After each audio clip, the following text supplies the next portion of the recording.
नमस्कार. All exam Gatta या YouTube चॅनलवर भविष्यातील सर्व प्राध्यापकांचं सहर्ष स्वागत. मित्रांनो, आपण काही दिवसांपासून सर्वांना आवाज येतोय?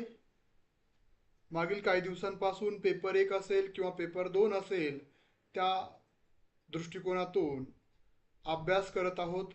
जी 7 एप्रिलला परीक्षा होणार आहे, त्या परीक्षेच्या दृष्टिकोनातून आपण पूर्ण अभ्यासक्रमावर आधारित पेपर 1 असेल किंवा पेपर 2 असेल, याचा आपण अभ्यास म्हणजेच लाईव्ह लेक्चर्स, त्यानंतर रेकॉर्डेड लेक्चर्स, त्याबरोबर पूर्ण अभ्यासक्रम कसा आहे, मागील प्रश्नपत्रिकेचा आढावा घेतला. आता आपली परीक्षा जवळ आलेली आहे, त्यामुळं आता महत्त्वाचं आहे की त्या परीक्षेला सामोरं जात असताना आपण यापूर्वी केलेल्या अभ्यासाचं योग्य फळ कसं आपल्या पदरात पाडून घेता येईल, या दृष्टिकोनातून आपण आता विचार करणं अपेक्षित आहे. जर त्या दृष्टिकोनातून विचार करायचा झाला तर आपल्याला या 6 महिन्यापासून, मागील 6 महिन्यापासून आपण पेपर 1 असेल, पेपर 2 असेल, याची तयारी करत आहात. आणि आपण या चॅनलला जर नवीन असाल तर निश्चितच चॅनलला लाईक आणि व्हिडिओला लाईक आणि चॅनलला सबस्क्राईब करायला विसरू नका, जेणेकरून या संदर्भात म्हणजे प्राध्यापक होण्यासाठी ज्या परीक्षा आहेत, सेट परीक्षा, नेट परीक्षा, याच्याबरोबर म्हणजे सेट परीक्षा ह्या पात्रतेच्या परीक्षा आहेत. या परीक्षा उत्तीर्ण झाल्यानंतर देखील आपला कॉलेज लेवलला, विद्यापीठ लेवलला MPSC अंतर्गत प्राध्यापक भरती याबाबत देखील आपल्याला या चॅनलच्या माध्यमातून आणि ऑल एक्झाम कट्टा हे जे आपण गुगल प्ले स्टोअरवरील ॲप जो नवीन सुरू केलेला आहे त्याच्यामार्फत आपल्याला पेपर 1 असतील त्याचे देखील कोर्सेस, त्याचे टेस्ट सिरीज, पेपर 2 त्याचे कोर्सेस, त्याचे टेस्ट सिरीज, त्याच्या नोट्स, त्यानंतरनं MPSC प्राध्यापक भरती त्याच्या नोट्स, TET शिक्षक पात्रता परीक्षा, शिक्षक अभियोग्यता चाचणी, टेट परीक्षा, त्यानंतर PhD प्रवेश परीक्षा, मराठी ग्रामर या संदर्भातील अद्ययावत माहिती आणि सर्व कोर्सेस आपण आपल्या ॲपवर अपलोड केलेले आहेत. त्याबरोबर आमच्याशी जोडलं जाण्यासाठी याच व्हिडिओच्या खाली डिस्क्रिप्शन बॉक्समध्ये आपला व्हॉट्सअप ग्रुप, ऑल एक्झाम कट्टा व्हॉट्सअप ग्रुप आहे, त्यानंतर ऑल एक्झाम कट्टा टेलिग्राम ग्रुप आहे, त्याचबरोबर ऑल एक्झाम कट्टा फेसबुक पेज आहे, ऑल एक्झाम कट्टा गुगल प्ले स्टोअरवरील ॲप देखील आहे, ज्याच्यामार्फत तुम्हाला फ्रीमध्ये अभ्यासक्रम पाहता येणार आहे. त्यानंतर महत्त्वाचे व्हिडिओज देखील आपण त्या ठिकाणी अपलोड केलेले आहेत, ज्याचा फायदा सर्व विद्यार्थ्यांना होणार आहे. आता 7 एप्रिलच्या दृष्टिकोनातून आपण टेस्ट सिरीज आणि फास्ट ट्रॅक बॅचची देखील आपण त्या ठिकाणी अपलोड केलेले आहेत. तुम्ही ॲपवर ऑल एक्झाम कट्टा हे गुगल प्ले स्टोअरवरील ॲप डाउनलोड करू शकता. त्याची जी लिंक आहे आपल्याला या व्हिडिओच्या तिथं पण स्क्रीनवर दिसत आहे. चालेल, आज आपण पाहणार आहोत टेस्ट क्रमांक 5 जी झालेली आहे त्याचं विश्लेषण. बघा, आपण अभ्यास केलेला आहे, पण त्या अभ्यासाला परीक्षाभिमुख दृष्टिकोन देणं हे खूप महत्त्वाचं असतं. आणि अन्यथा अनेक विद्यार्थी आपण असे पाहिले असतील जे भरपूर अभ्यास करतात, 10-10 तास, 12-12 तास अभ्यास करतात, ते तरी देखील त्यांच्या कोणत्याही कॉम्पिटिटिव्ह किंवा स्पर्धा परीक्षेमध्ये त्यांचा रिझल्ट येत नाही.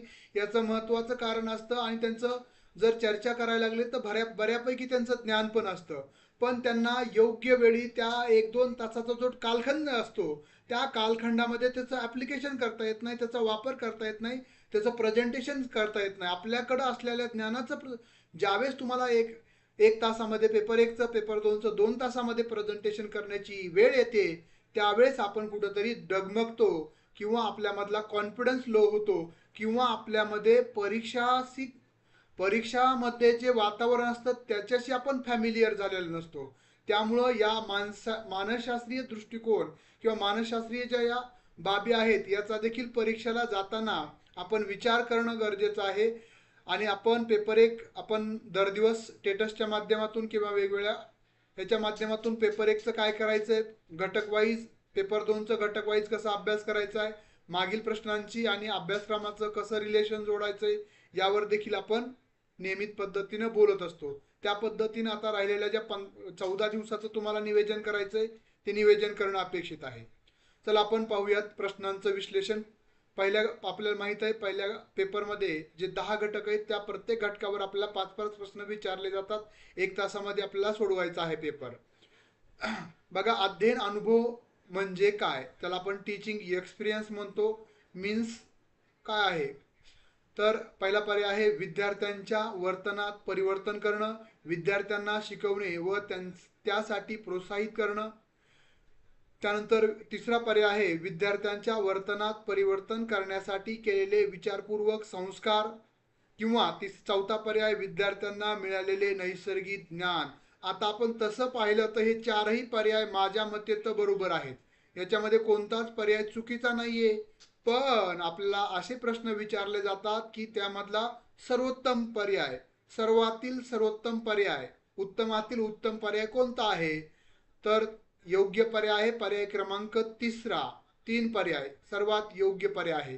आणि मी यापूर्वी पण सांगितलेलं आहे की तुम्हाला परीक्षेमध्ये काय करायचं आहे की अशा पद्धतीचं ज्याचं तुम्हाला प्रश्नाचं उत्तर येत नाही, बघा मी म्हणतोय ती क्लुप्ती तुम्ही मागील प्रश्नपत्रिका पडताना देखील तुम्हाला पाहता येईल की ज्या प्रश्नाच्या उत्तरातील जे पर्याय आहेत त्याचं जास्त विश्लेषण आहे, ज्या उत्तरात पर्यायाचं तोच पर्याय शक्यतो बरोबर असतो।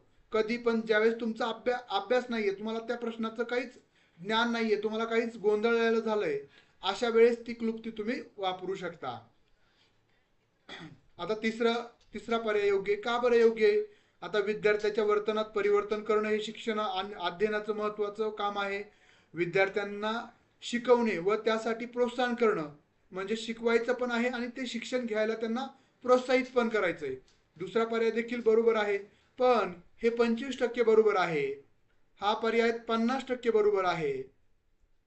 आणि विद्यार्थ्यांना मिळालेले नैसर्गिक ज्ञान, अनुभव म्हणजे नैसर्गिक ज्ञान, हे देखील आपण जर पाहिलं 40% बरोबर आहे।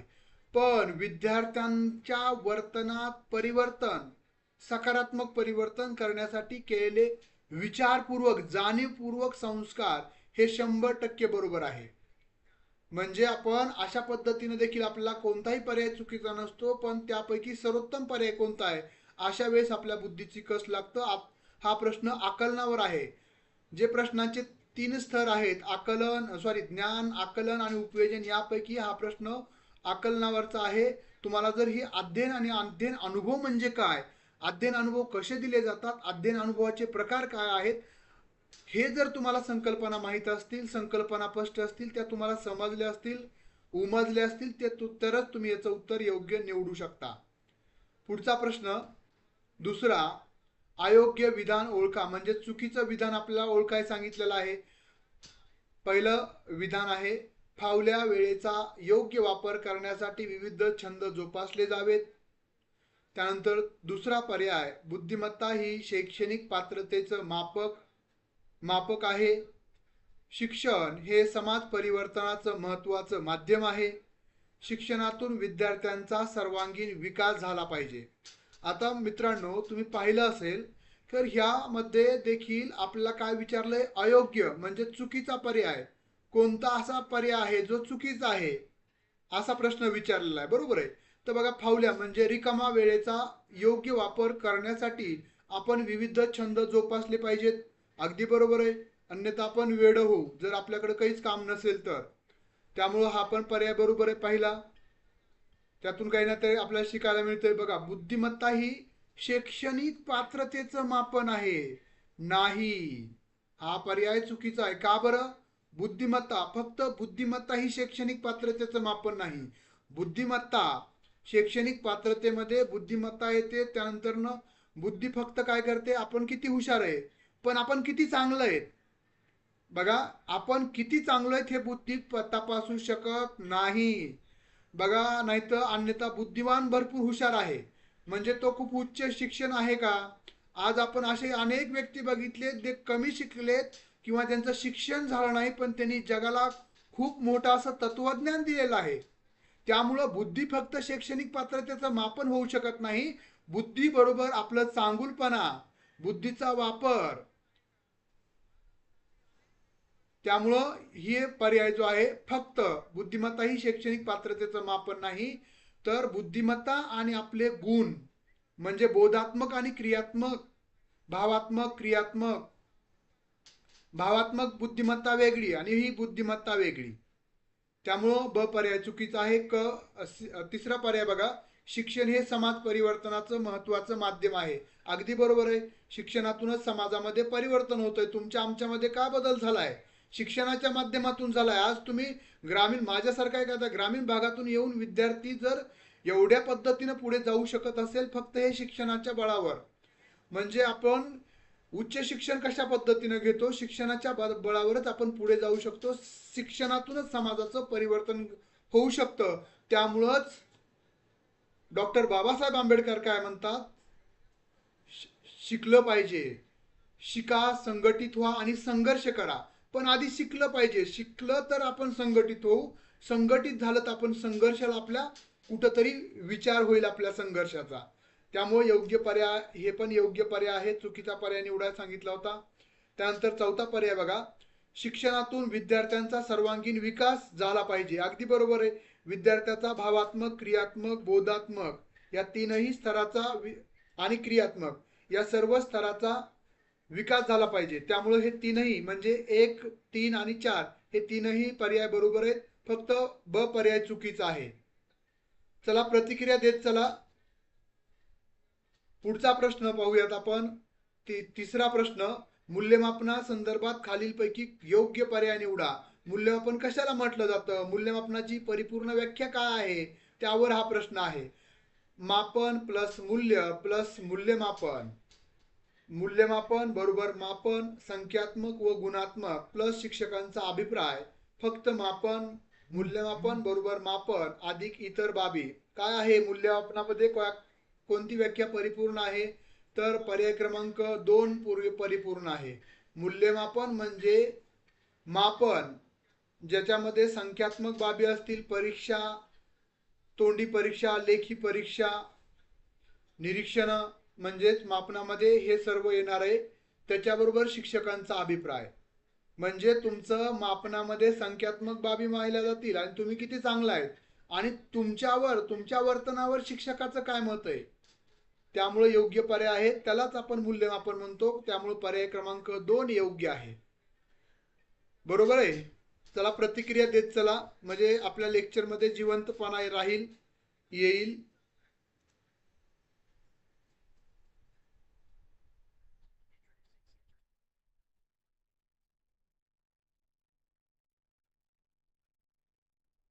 तर योग्य पर्याय आहे पर्याय क्रमांक 2. पुढचा चौथा प्रश्न, विद्यार्थ्यामध्ये अध्ययन विषयक आवड निर्माण करण्यासाठी टिंबटिंब ही सर्वात उत्तम पद्धती आहे. विद्यार्थ्यामध्ये कशाचं अध्ययन म्हणजे शिकण्याविषयीची आवड निर्माण करण्यासाठी सर्वोत्तम पद्धती कोणती? विविध दृकश्राव्य साधनांचा वापर करणं, घटक शिकवण्यामागील उद्देश सुरुवातीला स्पष्ट करणे, अध्ययन करत असताना कठीण प्रश्न विचारणे, शिक्षक अध्यापन करत असताना लक्ष न देणाऱ्या विद्यार्थ्यांना कठोर शिक्षा किंवा शासन करणे. सर्वोत्तम पर्याय काय आहे? तर सर्वोत्तम पर्याय आहे बघा, घटक शिकवण्यामागील उद्देश सुरुवातीला स्पष्ट करणं. का शिकायचं बाबा तुला? कारण तुला सेट परीक्षा उत्तीर्ण व्हायचंय. बरोबर आहे. आपण का अभ्यास करतोय? विनाकारण आपण एवढा वेळ देतोय का? नाही. तर मला कुठंतरी सेट परीक्षा उत्तीर्ण व्हायचंय, यामुळं मी अभ्यास करतोय. मला कुठंतरी प्राध्यापक व्हायचंय, त्यामुळे ही सर्व उठाठेव चालू आहे. त्यामुळे योग्य पर्याय आहे पर्याय क्रमांक 2. पाचवा प्रश्न पुढचा, मानवी शरीराची रचना व प्राणी शरीराची रचना यातील फरक स्पष्ट करा. हा प्रश्न टिंबटिंब या उद्दिष्टावर आधारित आहे. आकलन प्रश्नांचे जे प्रकार आहेत, प्रश्नांचे ते उद्दिष्टानुसार प्रकार केलेले आहेत. बघा, प्रश्नाच्या स्तरानुसार प्रश्नांचे प्रकार आहेत, उद्दिष्टानुसार प्रश्नांचे. आपण संविधान तक्त्यामध्ये हे सर्व काढत असतो. जसं विद्यापीठासाठी जरी आपल्याला प्रश्न पेपर सेटिंगला आपण गेलो तर हे सर्व बघत असतो. संविधान तक्ता तयार करून द्यावा लागतो. तर मानवी शरीराची रचना व प्राणी शरीराची रचना यातील फरक स्पष्ट करा. हा जो प्रश्न आहे तो प्रश्न कोणत्या उद्दिष्टावर आधारित आहे? आकलन, मूल्यमापन, संश्लेषण, विश्लेषण. तर योग्य पर्याय आहे विश्लेषण. पर्याय क्रमांक 4 योग्य आहे. विश्लेषण करण्याची आपली जी कुवत असते विद्यार्थ्यांची, ती तुम्हाला तपासायची असते. त्यामुळे तुम्ही अशा पद्धतीचा प्रश्न विद्यार्थ्यांना विचारत असता. त्यामुळे योग्य पर्याय आहे पर्याय क्रमांक 4. पुढचा 6वा प्रश्न. आता हे जे 5 प्रश्न झाले ते पहिल्या घटकावर आधारित होते. आता दुसऱ्या घटकावरचे जे 5 प्रश्न आहेत, 6 प्रश्न क्रमांक 6 ते 10 आपण पाहू शकता. 6वा प्रश्न. संशोधक तर्कसंगत चिंतनशीलतेमुळे संशोधनातील विधाने टिंबटिंब व टिंबटिंब मांडू शकतो. मुद्देसूद व पद्धतशीर, मुद्देसूद व क्रमबद्ध व मुद्देसूद पद्धतीनं, व्यवस्थित पद्धतीनं. संशोधक तर्कसंगत चिंतनशीलतेमुळं, तर्कसंगत चिंतनशीलतेमुळं विद्यार्थी टिंबटिंब व टिंबटिंब मांडू शकतो. तर योग्य पर्याय आहे पर्याय क्रमांक 1. मुद्देसूद व पद्धतशीर. मुद्देसूद, सिक्वेन्सली, क्रमवार आणि पद्धतशीर तो मांडू शकतो. त्यामुळं योग्य पर्याय आहे पर्याय क्रमांक 1. बरोबर आहे. बाकी पर्याय हे चुकीचे आहेत. पुढचा प्रश्न 7वा संशोधना या घटकावरचा 7वा प्रश्न आहे. संशोधन पत्रिका संदर्भातील अचूक विधाने ओळखा. संशोधन पत्रिका कशाला म्हणायचं? संशोधनासाठी जे वेगवेगळ्या संकल्पना आहेत त्यापैकी एक संशोधनाची पत्रिका. तर उच्च प्रभाव निर्देशांक म्हणजे इतर पत्रिकापेक्षा महत्वाची पत्रिका होय. संशोधन पत्रिका या संशोधनासाठी मार्गदर्शक ठरतात. 3. संशोधन पत्रिका दीर्घ संशोधनासाठी वापरतात. वरील पैकी सर्व. बघा काय आहे योग्य उत्तर. चला प्रतिक्रिया देत चला. प्राध्यापक बोलका असतो, व्यक्त होणारा असतो, आपलं मत इतरांना पटवून देणारा असतो.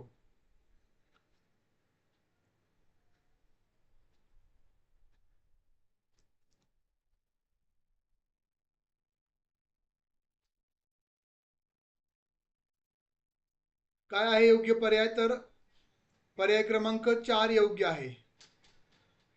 संशोधन पत्रिका संदर्भातील अचूक म्हणजे योग्य. बघा अचूक विधान ओळखाय सांगितलं होतं. तर हे सर्वच योग्य आहेत. का बरं? तर पहिलं आहे उच्च प्रभाव निर्देशांक, ज्याला आपण इम्पॅक्ट फॅक्टर म्हणतो. जर तुम्ही PhD करत असाल तर तुम्हाला माहित आहे. पत्रिकापेक्षा महत्वाच्या पत्रिका होय. त्यामुळं पहिला पर्याय तर बरोबर आहे, पहिलं विधान बरोबर आहे. आता दुसरं बघा. संशोधन पत्रिका या संशोधनासाठी मार्गदर्शक ठरत असतात. अगदी बरोबर आहे. तुम्ही एखादा विषय निवडला आणि त्या विषयाची एखादी संशोधन पत्रिका प्रसिद्ध झाली, त्यातून आपल्याला बरेचसं मार्गदर्शन मिळतं. Very good afternoon Roshan sir, Jagdale madam, Bansode madam, उशीर केला पूर्वा मॅडम. तर योग्य बघा तिसरा पर्याय. संशोधन पत्रिका दीर्घ संशोधनासाठी वापरतात. बरोबर आहे. त्यामुळे सर्वच पर्याय बरोबर आहेत. त्यामुळे योग्य उत्तर आहे 4था पर्याय, ड पर्याय. पुढचा 8वा प्रश्न. संशोधन विषयाची निवड करत असताना आपल्याला संशोधन PhD स्तरावर किंवा कोणत्याही MAd स्तरावर कोणत्याही स्तरावरील संशोधन करत असताना संशोधन विषयाची निवड करत असताना संशोधकाने टिंबटिंबा या प्रमुख बाबींचा विचार केला पाहिजे. उपलब्ध आर्थिक बाबीवर, ग्रंथसंपदेच्या उपलब्धतेवर, संशोधकाच्या आवडीवर का विषयाच्या समर्पकतेवर. काय आहे योग्य पर्याय? योग्य पर्याय काय सांगा?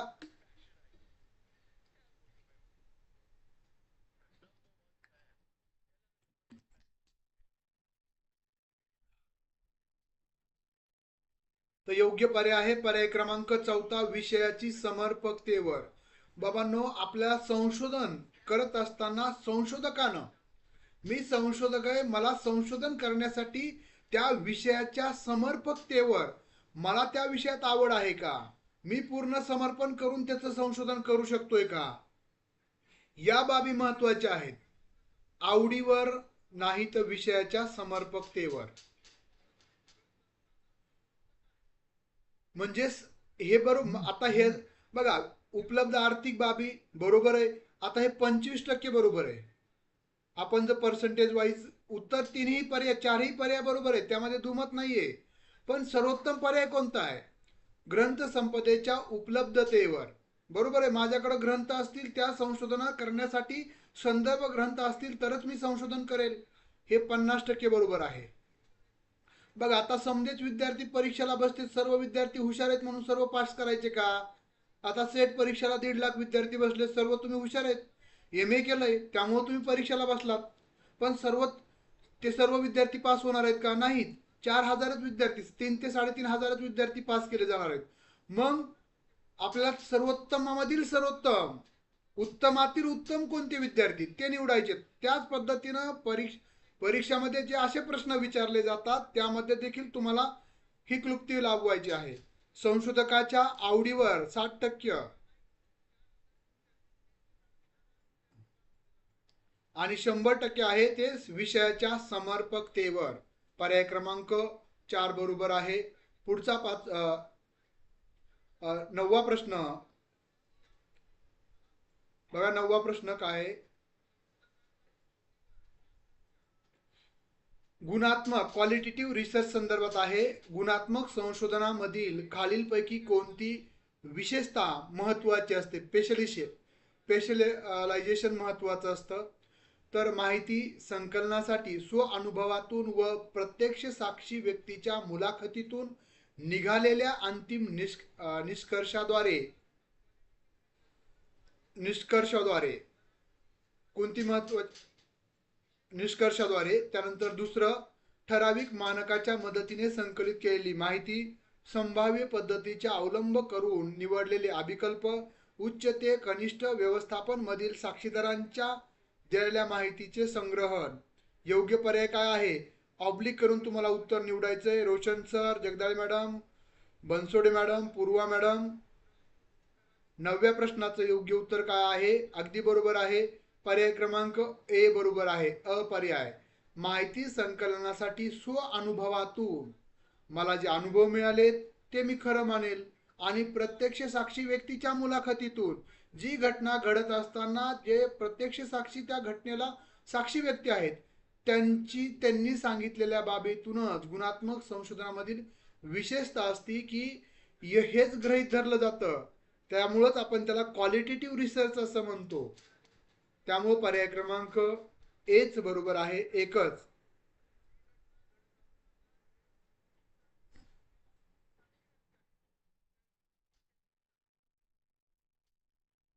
पुढचा प्रश्न 10वा बघा. ऍप्लिकेशन बेसवरचा प्रश्न विचारलेला आहे. मेंदूच्या गंभीर इजांच्या परिणामाचा अभ्यास करण्यासाठी एका संशोधकाने अशा 4 लोकांचा सखोल अभ्यास केला की ज्यांच्या मेंदूला गंभीर स्वरूपाचा अपघात इजा झाली होती. त्यांच्या वैद्यकीय व मानसशास्त्रीय तपासण्या करण्यात आल्या आणि त्यांच्या पूर्व इतिहास गोळा करण्यात आला. पुढीलपैकी कोणत्या पद्धतीचं हे उदाहरण आहे? संशोधनामधील कोणती पद्धत आहे की वरील जे उदाहरण सांगितलंय त्या पद्धतीनुसार मांडलेलं आहे? काय आहे योग्य उत्तर? रोशन सर. चला, बाकीच्यांनी पण लवकरात लवकर प्रतिक्रिया देणं अपेक्षित आहे. अगदी बरोबर. Purva madam, Roshan sir, Bansode madam. योग्य पर्याय आहे केस स्टडी मेथड. म्हणजे आपण एखाद्या केस स्टडीमध्ये काय करतो? एखाद्या संस्थेचा किंवा एखाद्या व्यक्तीचा पूर्ण इतिहास जाणून घेत असतो. जगदाळे मॅडम अगदी बरोबर आहे. त्यामुळे योग्य पर्याय आहे पर्याय क्रमांक 1. अभिनंदन सर्वांचं. पुढच्या प्रश्नाकडे जाऊया. 11वा प्रश्न परिच्छेदावर अवलंबून आहे. परिच्छेदाचा आधी अवलोकन करूयात, तो परिच्छेद समजून घेऊयात आणि नंतर त्यावर बघा. खालील परिच्छेद वाचून त्या खालील प्रश्नांचे प्रश्न क्रमांक 11 ते 15चं उत्तर निवडायचं आहे. परिच्छेद व्यवस्थित वाचा. जगा वेगळ्या या वारीत सहजपणे संस्कृतीचे दर्शन होतं. पांडुरंगमय होऊन गेलेली लाखो मन कुठल्याही कायद्याचा बडगा नसताना अलिखित शिस्त स्वयंस्फूर्तीनं पाळतात. त्यांना सांगावं लागत नाही. हरिपाठाचे वाचन, एकादशीचा उपवास, भजन, शुद्ध शाकाहार, साधी राहणे, सेवाभाव, प्रेमभाव, भूतमात्रावर प्रेम, तडजोड, समर्पक भाव, समभाव, अभय इत्यादी दैवी गुणसंपदेचे सहज सुंदर दर्शन वारीमध्ये घडतं. वेद काळापासूनच आजतागायत म्हणजे आजपर्यंत भारतीय जनसामान्यात तीर्थस्थळ व तीर्थयात्रा याविषयी दृढ श्रद्धा भाव जागृत आहे. या दृढ श्रद्धा भावाच्या माध्यमातून भारताची एकात्मता कायम राहिली आहे. आपल्या आपल्या देश तीर्थक्षेत्राचा देश म्हणून परिचित आहे. पाप पापकशालन पापकशालन व मनोहरत मनोहरत किंवा अर्धीपूर्ती मनोकामनापूर्ती चुकीचं झालंय, मनोकामना आहे हा तीर्थयात्रेचा मुख्य हेतू आहे. म्हणजे पापक शालन म्हणजे पाप नष्ट होणं आणि मनोपूर्ती हे तीर्थयात्रेचं मुख्य हेतू आहे. तीर्थयात्रेत मराठी मनाला विशेष आकर्षण आहे. तीर्थयात्रेतून आत्मउद्धार होतो ही मराठी मनाची अनुभूती आहे. मानवी जीवन हीच एक पवित्र तीर्थयात्रा आहे. भक्त पुंडलिकांच्या अत्यंत भक्तिभावातून सेवाभावातून उगम पावलेली वारकरी संप्रदायाची पवित्र गंगा हजारो वर्ष वारीच्या वाटेनं पंढरपुरी जाते. पंढरपूर म्हणजे जणू पृथ्वीवरील वैकुंठ. पंढरी हे अनंत तीर्थाचे माहेर. या पंढरी परब्रह्माची उराउरी भेट होते म्हणजे मिलन होतं. महाराष्ट्रातल्या 18 पगड जातीतून आलेल्या आपल्या संत मंडळीची पंढरी ही सुखाचे माहेर आहे. शांती भक्ती पंढरी प्रेम वाटेवर देखिले. भक्ती ही वारकरी संप्रदायाची जीवननिष्ठा आहे. भक्ती म्हणजे भगवंतावर केलेलं निरपेक्ष कोणत्याही अपेक्षा विरहित प्रेम. या प्रेमामुळे भगवंताला आपलंसं करता येतं. अवघं जीवन प्रेममय होऊन जाणं म्हणजे भक्तीमुळे जीवनाचा अर्थ समजतो, सुखाचा मंत्र मिळतो, मन तीर्थ होऊन जातं. तर संत श्रेष्ठ ज्ञानेश्वर महाराजांनी आखून दिलेल्या वारीचा महामार्ग म्हणजे भक्तीची पावन गंगा. भक्ती व प्रेम यांचा संगम वारीच्या या वाटेवर होतो. भक्तीचा हा महामार्ग म्हणजे मराठी मनाचा प्राण, महाराष्ट्राची अस्मिता आहे. संतश्रेष्ठ ज्ञानेश्वर म्हणजे माय मराठीचा मूर्तिमंत सौंदर्य आहे. ज्ञानेश्वरी हा आपल्या वैभवशाली संस्कृतीचा कळस आहे. माऊलीचा हरिपाठ ही वारकऱ्यांची संध्या आहे. वारकरी संप्रदायाचा भक्ती मंदिराचा कळस असलेले तुकाराम महाराज हा मराठी मनाचा कणा आहे. तुकारामांचे अभंग म्हणजे मानवी जीवनाचे नैतिक मूल्यांचे अधिष्ठानच आहे. ज्ञानबा तुकाराम हा आमच्या वैभवशाली संस्कृतीचा महामंत्र आहे. ती आमच्या मर्मबंधातील ठेव आहे म्हणजे आमच्या हृदयातील ठेव आहे. हा जो मंत्र आहे तो असं एकंदरीत या परिषदामध्ये वारी जी आपली कोणची आकाडी वारी म्हणजे पायी दिंडी असते पावसाळ्यामध्ये जून महिन्यामध्ये आकाडी वारी, त्या संदर्भातील सर्व चर्चा या परिषदामध्ये केलेल्या आहे. त्यावरचा पहिला प्रश्न 11वा, वारीमध्ये जगातील सर्व संस्कृतीचे दर्शन होते. वारीमध्ये प्राणीमात्रावर दया, मांसाहारी जेवणाचा त्याग, समर्पणाची भावना याची शिकवण मिळते. सत्यविधान आपल्याला काय सांगितलं इथं, सत्यविधान ओळखा म्हटले. सत्यविधान हे 2 विधान दिलेत, तर कोणते सत्य आहेत कोणते असत्य आहेत ते आपल्याला निवडायला सांगितलेलं आहे. काय आहे योग्य उत्तर? 11व्या प्रश्नाचं योग्य उत्तर काय आहे?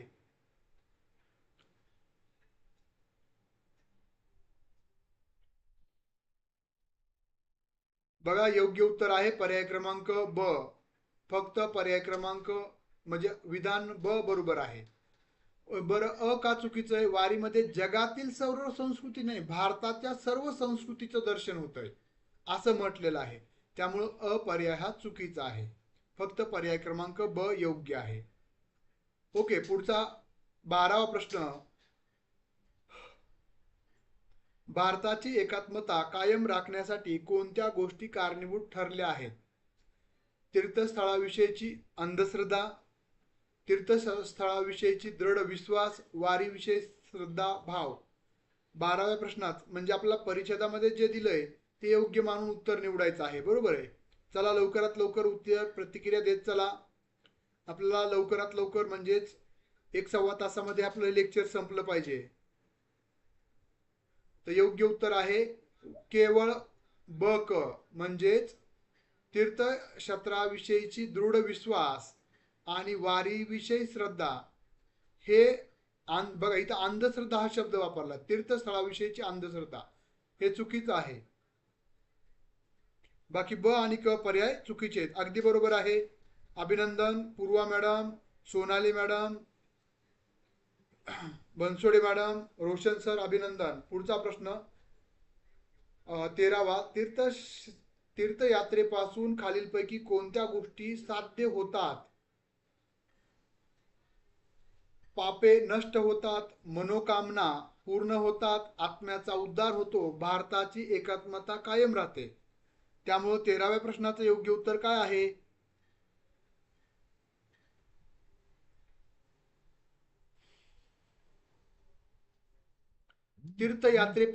तीर्थयात्रेपासून म्हटलेलं आहे त्यांनी. बघा प्रश्न व्यवस्थित समजून घ्या. तर फक्त आणि ब आणि क बरोबर आहे. कोणकोणते पर्याय? बघा पापे नष्ट होतात तीर्थयात्रा केल्यामुळं. त्यानंतर आपल्या मनोकामना पूर्ण होतात, पहिल्याच वाक्यात सांगितलेलं आहे. आणि आत्म्याचा उद्धार होतो, आपला आत्मसाक्षात्कार होतो, आत्म्याचा उद्धार होतो. भारताची एकात्मता याच्यातून नाही तर वारीतून एकात्मता जोपासली जाते. त्यामुळं ड पर्याय चुकीचा आहे. फक्त आणि क बरोबर आहे. ब क बरोबर आहे. बरोबर आहे. बनसोडे मॅडम, सोनाली मॅडम, सर्वांचं अभिनंदन. पुढचा 14वा प्रश्न. पंढरपूर बद्दल कोणते उद्गार लेखकानं काढलेले आहेत? पंढरपूर संदर्भात काय उद्गार काढलेले आहेत? काय संबोधना दिलेली आहे? वारकरी संप्रदायाची पवित्र गंगा म्हटलंय, पृथ्वीवरील वैकुंठ म्हटलंय, अनंत तीर्थयात्रेचं माहेरघर म्हटलंय, सुखाचे सासर म्हटलंय. तर योग्य उत्तर काय आहे?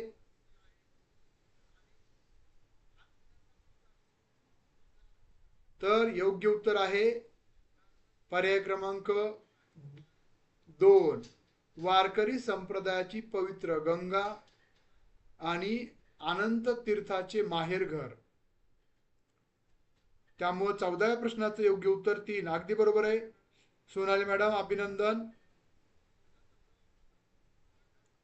पुढच्या 15व्या प्रश्नाकडे जाऊयात. भक्तामुळे खालीलपैकी कोणते लाभ होतात? भक्तामुळे कोणते लाभ होतात?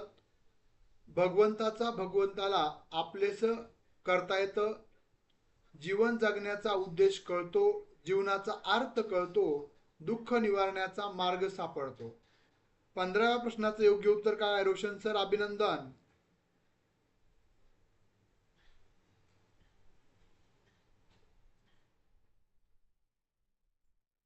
तर दिलेल्या माहितीनुसार भगवंताच्या आपलंस करता येतं भक्तीमुळे. भक्तीमुळे काय करता येतं? कोणते लाभ होतात? तर जीवनाचा अर्थ कळतो भक्तीमुळे. जीवन जगण्याचा उद्देश कळतो असं नाहीये. त्यामुळे ब पर्याय चुकीचा, विधान चुकीचं आहे. दुःख निवारण्याचा मार्ग सापडतो हा देखील विधान जे आहे ते चुकीचं आहे. अभिनंदन सर्वांचंच. खूप छान. पूर्वा मॅडम चांगला बऱ्यापैकी व्यवस्थित उत्तर निवडताय. त्यामुळे योग्य पर्याय आहे पर्याय क्रमांक 1.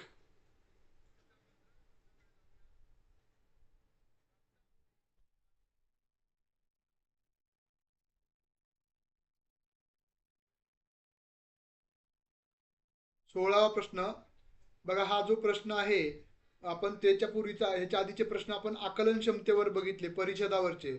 आता हे माहिती म्हणजे संदेशवहनावरचे प्रश्न आहेत. बघा 16वा प्रश्न, प्रभावी संदेशवहनासाठी टिंबटिंब अधिक महत्वाचे आहे. संदेशवहनाची भाषा, संदेशवहनाचा कालावधी, संदेशवहनाचे माध्यम आणि संदेशवहनाचा विषय. तर योग्य उत्तर काय आहे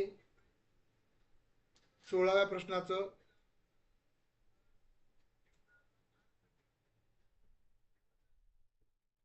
15 प्रश्नाचं परत एकदा आन्सर सांगायचं.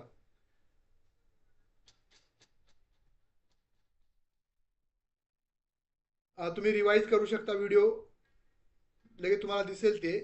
प्रभावी संदेशवहनासाठी टिंबटिंब अधिक महत्वाचं आहे. तर पहिलं महत्वाचं आहे संदेशवहनाची भाषा. संदेशवहनाची भाषा त्या बोलणाऱ्याला जी आहे ती त्या ऐकणाऱ्याला समजली तर संदेशवहन हे व्यवस्थित होईल, अन्यथा व्यवस्थित होणार नाहीये. त्यामुळे योग्य पर्याय आहे पर्याय क्रमांक 1.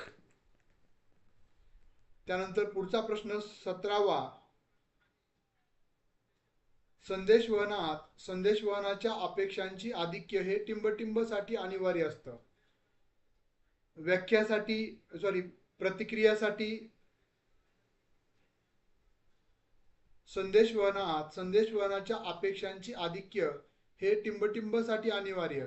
प्रतिक्रिया, व्याख्या, अधिग्रहण, मूल्यांकन.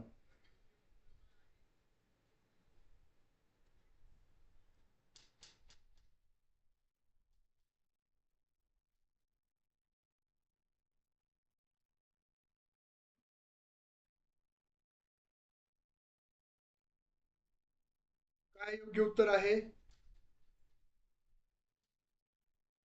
17व्या प्रश्नाचं योग्य उत्तर आहे प्रतिक्रिया. बघा, संदेशवहनाच्या अपेक्षांची आधिक्य हे प्रतिक्रियेवर अवलंबून असतं. प्रतिक्रिया आली तर आपण पुढचा संवाद आपला घडून येत असतो. त्यामुळे 17व्या प्रश्नाचं योग्य उत्तर आहे प्रतिक्रिया. रिॲक्शन किंवा रिस्पॉन्स. मूल्यांकन नाही. 17व्या प्रश्नाचं योग्य उत्तर आहे प्रतिक्रिया, रिस्पॉन्स.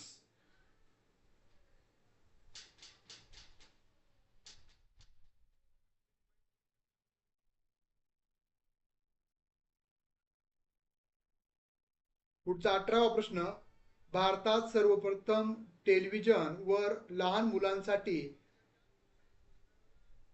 बरोबर आहे.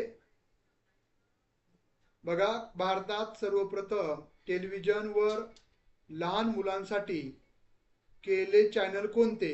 Cartoon Network, Nick Cartoon, Delhi channel, United Home Entertainment, Hungama TV.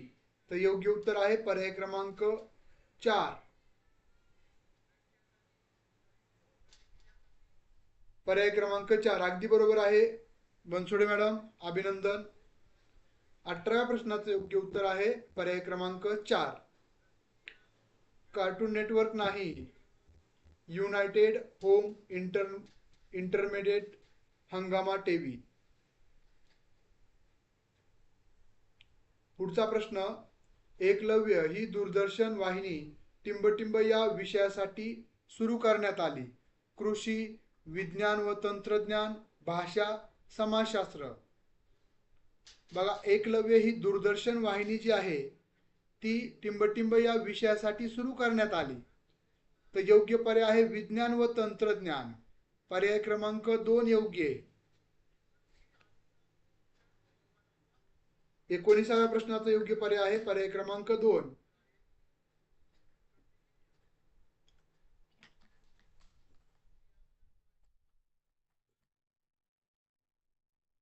त्यानंतर पुढचा प्रश्न 20वा म्हणजे 4थ्या घटकावरचा शेवटचा प्रश्न आपण म्हणूयात. जर संदेशवहन टिंबटिंब तर त्यातील अडथळे दूर होऊ शकतात. सोप्या आणि नेमकं असेल तर, सोप्या आणि मातृभाषेत असेल तर, मोठ्या आवाजात केले गेलेले असेल तर, पुन्हा पुन्हा केले गेलेले असेल तर.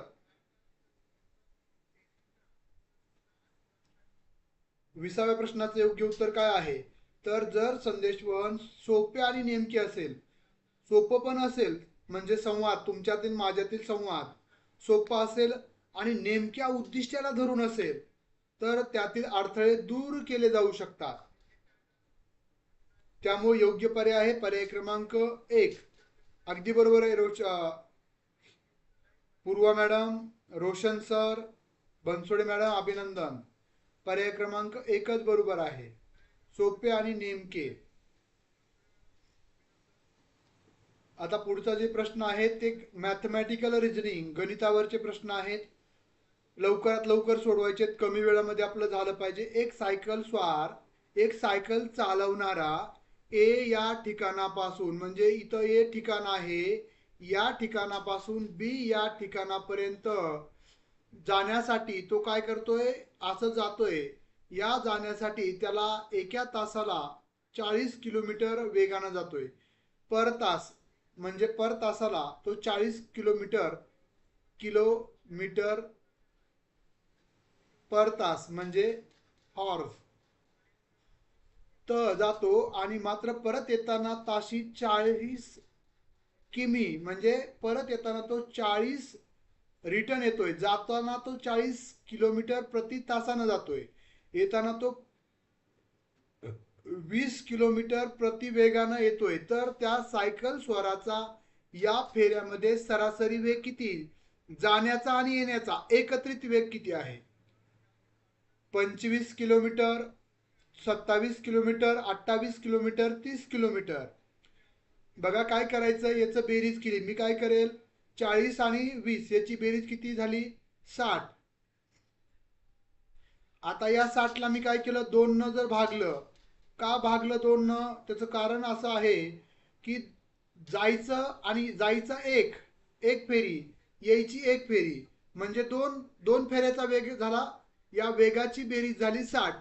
40 अधिक 20 60.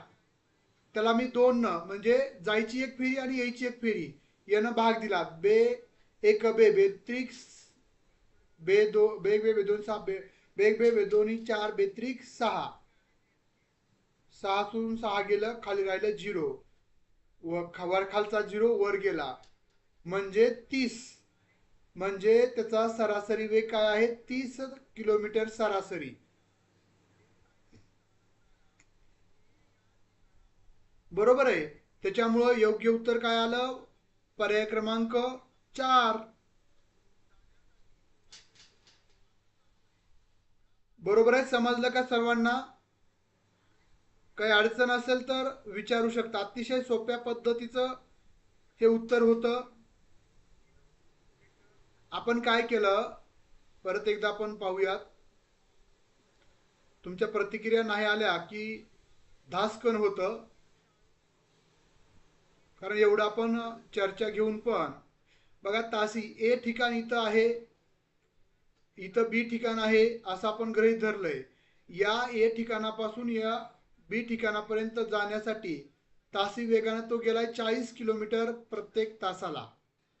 आणि परत ते गेलाय तिथं थांबलाय का नाही, परत आलाय. परत यायला त्यानं 20 कमी म्हणजे 50% वेग कमी केला, 20% वेगानं कमी आलाय. तर आता आपल्याला याचं सरासरी वेग किती काढायचा आहे, बरोबर आहे. तर सरासरी वेग काढत असताना आपल्याला काय करायचंय, या दोन म्हणजे जाणे आणि येण्याची बेरीज केली मी वेगाची. तर हे 40 अधिक 20, 40 अधिक 20, जाण्याचं 40 येण्याचं 20, हे त्याचा वेग आहे. म्हणजे त्याची बेरीज केली, त्याची बेरीज 60 आली. मग मी काय केलं, जाण्याचं 1 आणि येण्याचा याचा सरासरी काढायची, म्हणजे 2 अन्न आपल्याला भाग द्यावा लागेल. मग त्या 60ला 2 न भाग दिला. बघा 60 ला जर आपण 2 न भाग दिला तर किती येणार आहे, बेत्रिक 6 आणि 0 इथं आलं वर, म्हणजे 30 किलोमीटर प्रति तास. पुन्हा काही डाऊट आहे? अतिशय सोप्या पद्धतीचं हे उदाहरण आहे. त्यानंतर पुढचा प्रश्न 22वा, पुढीलपैकी कोणता पर्याय अंक श्रेणी पूर्ण करेल? कोणता खाली पर्याय आहे जो दिलेली श्रेणी पूर्ण करेल. श्रेणी काय दिली ही आपल्याला माहित असणं गरजेचं आहे. बघा पुढीलपैकी कोणता पर्याय पर्याय अंक श्रेणी पूर्ण करेल. या 4 पर्यायापैकी आपल्याला ते अंकांची श्रेणी दिलेली 7, 7 नंतर 15, 15 नंतर 31, 31 नंतर रिकामी जागा आणि 127 काय आहे, कसं करायचं हे.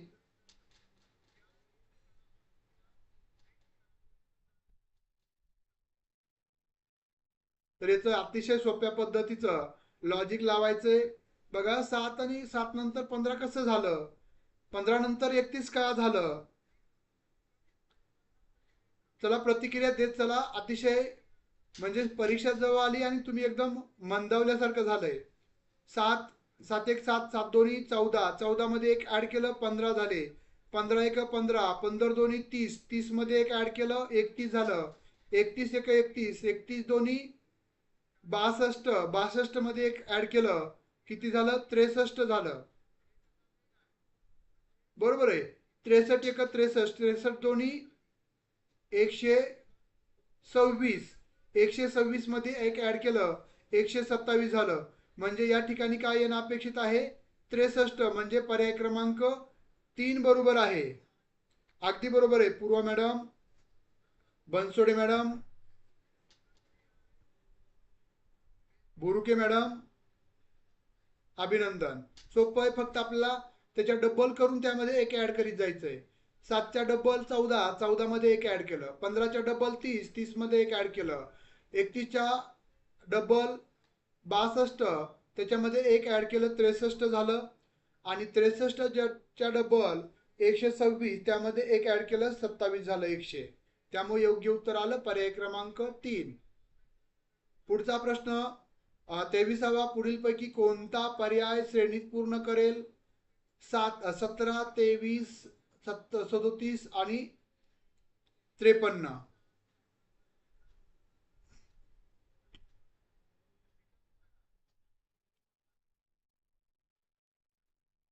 बरोबर आहे. 23वा प्रश्न काय आहे योग्य उत्तर. चला लवकरात लवकर प्रतिक्रिया देत चला, म्हणजे आपल्याला पुढे जाता येईल.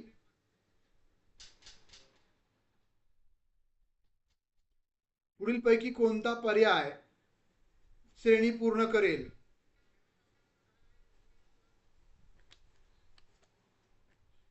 17, त्यानंतर 23, 37 आणि 53. आता बघा ह्या मूळ संख्या आहेत, पण ह्या मूळ संख्या दिसतात सर्व. आता आपण जर वर पाहिलं 17 ही मूळ संख्या आहे, 17 भाग जातो. त्यानंतर 23ला 23 न, 37ला 37 न, 53ला 53. बरोबर आहे. पण आता पुढची जी संख्या येणार आहे ती पण त्या पद्धतीची असणार आहे, पण एक वेगळा त्याच्या पलीकडे एक लॉजिक आहे बघा. ज्या विषम म्हणजे मूळ संख्या आल्या त्या देखील कोणत्या 7व्या स्थानाची संख्या किंवा 3ऱ्या स्थानाची. 7व्या स्थान 3रं स्थान, म्हणजे 7वं स्थान त्यानंतर 3रं, 7वं 3रं. आता काय येणार आहे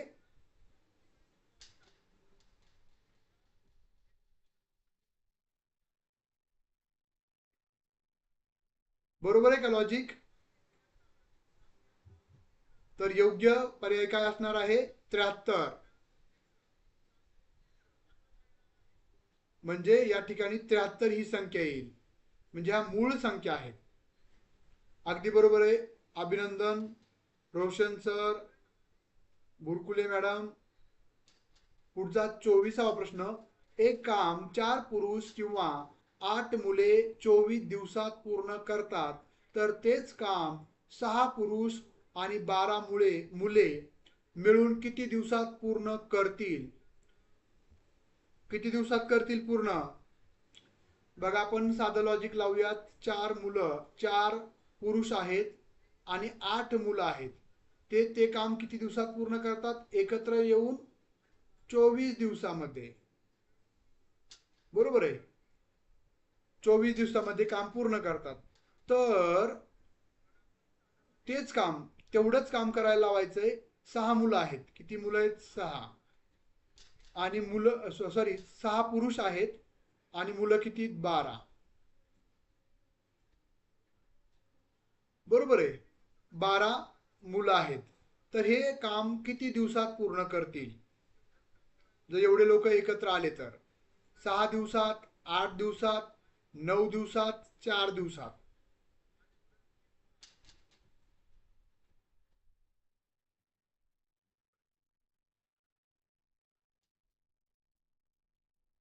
24व्या प्रश्नाचं योग्य उत्तर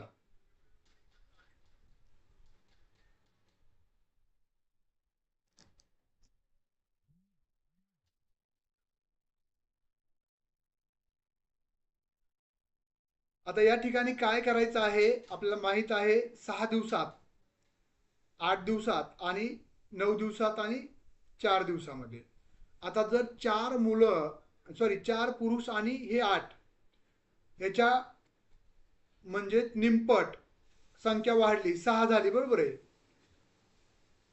आणि याच्यामध्ये याची संख्या पुरुषांची याच्यामध्ये पण बघा 8 होतं ते 12 झालेलं आहे. म्हणजे याच्या पण एक पट संख्या वाढलेली आहे. म्हणजे डबल 50% संख्या वाढलेली आहे. म्हणजे 4. तर निश्चितच काय होणार आहे, जे 8 आणि 4 हे जे आपण बघतोय, 4 1 4 4 दोन्ही 4 सक 4 सक 24, 4 सक 24. बघा 4 पुरुष किंवा 8 मुलं, हे 4 पुरुष जर एकत्र आले तर ते काम 24 दिवसात पूर्ण करतात. म्हणजेच हे और आहे, प्लस नाही आहे. 4 पुरुष तरी किंवा 8 मुले तरी जर हे एकत्र आले तर काम 24 दिवसात काम पूर्ण करतात. म्हणजे 6 1 6 6 2 12 सॉरी 4 1 4 3 8 4 3 12 4 4 16 4 25 4 सक 24, बरोबर आहे. आणि 8 1 8 8 2 16, 8 1 8 8 2 16 त्रिक 24, 8 त्रिक 24 आणि 4 सक 24 अशा पद्धतीनं. तर आता जर हे काम आपलं जर हे सर्व एकत्र आले, हे 6 मुलं पुरुष आणि 12 मुलं एकत्र आले तर काय होणार आहे बघा. यांची कॅपॅसिटी जी आहे ती कमी होणार आहे का वाढणार आहे? तर वाढणार आहे. तर आता काय करायचं आहे आपल्याला, यांचं एकत्रीकरण म्हणजे यांची जी क्षमता आहे त्या क्षमतेमध्ये विकास होणार आहे. ऑब्विसली. मग हे किती झाले? हे 18 जण. 18 जणांचं काम एकत्र येऊन केलं. हे जे आधी 24 दिवसामध्ये 4 व्यक्ती करू शकत होत्या, 8 मुलं 24 दिवसामध्ये करू शकत होते. आता मुलांची संख्या 12 झाली आणि 6 पुरुष झालेले आहेत. तर हे एकत्र आले तर हे काम किती दिवसात पूर्ण करू शकणार आहेत? फक्त 8 दिवसामध्ये. 8 दिवसामध्ये, बरोबर आहे.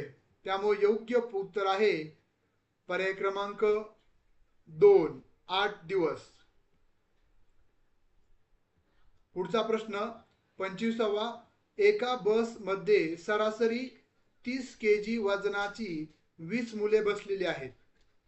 एका बस मध्ये सरासरी 30 kg म्हणजे किलोग्रॅम वजनाची 20 मुले बसली आहेत. बस ड्रायव्हर सह सर्वांचे सरासरी वजन 31 आहे. तर बस ड्रायव्हरचे वजन किती किलो आहे? यासाठी काय करावं लागणार आहे आपल्याला? 20 मुलांचं जो वजन आहे ते किती आहे? सरासरी 30 आहे 20 मुलांचं. म्हणजे आपण 30 गुणवले 20 करा. 30 गुणवले 20 म्हणजे एकूण सर्वांचं वजन काढूयात आपण. 0 0 0, त्यानंतर 2 इथं अधिक 2 0 आणि 6 म्हणजे 600 येते. म्हणजे या सर्व 20 मुलांचं वजन किती आहे? 600 किलो आहे, बरोबर आहे. 600 किलो. आता जर 31 जर ड्रायव्हरचं वजन मोजलं तर सरासरी वजनामध्ये 31 किलो वजन होतंय. सरासरी यांची 30च्या ऐवजी 31 येते. म्हणजे त्याचं 31 कसं येते ते बघावं लागेल आपल्याला. मग आपण काय करायचं, 31 गुणवले 21. 21 का, आपण 20 विद्यार्थी होते, पण एक तो जो ड्रायव्हर आहे त्या ड्रायव्हर समावेश केला, त्याच्यामुळे त्याचं एक एक ते पण धरावं लागेल. 21 झाले. 21 न 31ला गुणलं, बरोबर आहे. एकी एकी एक, एकी तिन्ही 3, बरोबर आहे. त्यानंतर ना बे एक बे आणि बे त्रिक 6, बरोबर आहे का बघा. 1 5 आणि हे 6, 651 झालं. आता आपण पाहिलं होतं सर्व मुलांचं वजन किती झालेलं 60 किलो झालं, 600 किलो झालंय. सर्व 20 विद्यार्थ्याचं एकूण वजन किती झालं, 600 किलो झालं. आणि जर ह्या ड्रायव्हरचं वजन ऍड केलं त्यामध्ये, तर त्याचं वजन किती आपल्याला, 651. मग आपण काय केलं, त्या 600 मधून 651 वजा केलं. 600 हे 20 विद्यार्थ्याचं वजन आहे, 20 मुलांचं वजन आहे. एकाची एकच, 5तून 0 गेलं, 5 राहिलं, 6तून 6 गेलं 0. म्हणजे त्या ड्रायव्हरचं वजन किती आहे, ड्रायव्हरचं वजन, तर ड्रायव्हरचं वजन 51 किलो असणार आहे. पर्याय क्रमांक 3 बरोबर आहे. बरोबर आहे. 25व्या प्रश्नाचं योग्य उत्तर आहे 51 किलो. समजलं कसं काढलं ती. पुढच्या प्रश्नाकडे जाऊयात आता. पुढचा 26वा प्रश्न, खालील प्रश्नामध्ये दिलेल्या पर्यायामधून संबंधित अक्षर शोधा. बघा, F E A B C D, आपल्याला काय करायचं, ए पासून एम पर्यंत आणि एन पासून जेड पर्यंत उलट सुलट हे अल्फाबेट मांडून घ्यायचे आहेत. त्यानंतर हे प्रश्न सोडवायचा आहे. E F G, E F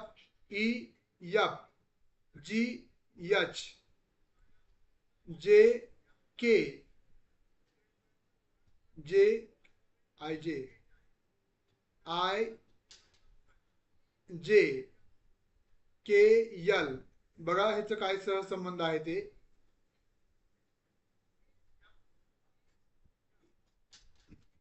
E F इकडे साईडला गेलं, बरोबर आहे. आणि ई एफ जी एच असा ह्याचा क्रम आहे, बरोबर आहे. म्हणजे त्याच नियमानं, म्हणजे आय जे, बरोबर आहे. त्यानंतर के एल, तर तोच नियम आपल्याला इथं पण येईल. पी ओ, ओ नंतर पी क्यू आर. मग या ठिकाणी काय येईल, आता इथं बघा, जी एच आय एच नंतर आय आलं, बरोबर आहे. तर इथं काय येईल, आर. आरच्या नंतर 26व्या प्रश्नाचं योग्य उत्तर S. O P Q R yes,